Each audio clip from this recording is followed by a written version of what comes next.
Ini adalah tomahawk dan lobster cheese paling murah dekat Malaysia. Serius, kau kena tengok video ni sampai habis weh. Harga dia memang tak masuk akal. Kau tahu lah lobster cheese, dia punya tomahawk dia besar-besar weh. Yang lagi best kat sini, boleh sambut birthday dengan anniversary.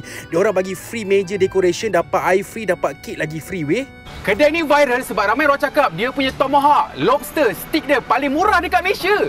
Dekat York Steak and Seafood, Bandar Kirara. Jom kita! Hello, what's up guys? Kita orang tinggi nak makan tomahawk dengan lobster. Tengok harga kat luar keras sangat. Lepas tu datanglah dekat York ni sebab viral kedai dia tomahawk murah katanya. Memang murah betul weh. Kita orang dia lah tomahawk combo. Dalam ni dia bagi tomahawk dan juga lobster cheese. Yang aku makan ni dia punya tomahawk.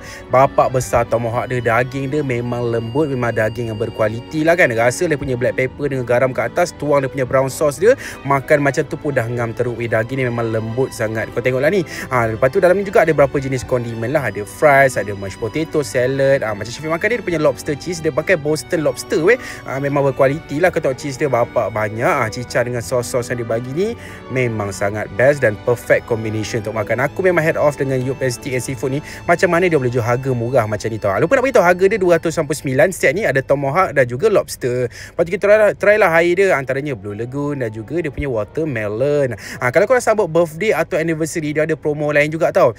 Dia orang siap bagi free decoration. Kita orang dia punya silver package. Harga dia 198. Dalam ni dia bagi stick dan juga ikan siakap. Tengok dia punya stick dia memang padu teruk. Dia ada dua jenis sos lah, iaitu sos tartar dan juga black pepper. Dia bagi sekali free cake dan dua jenis air free tau. Bayangkanlah kau bayar harga 198, dapat stick dengan ikan siakap, dapat free decoration, dua air free dengan cake free. So kau datanglah dekat sini, okey? Apa-apa pun, jom kita makan.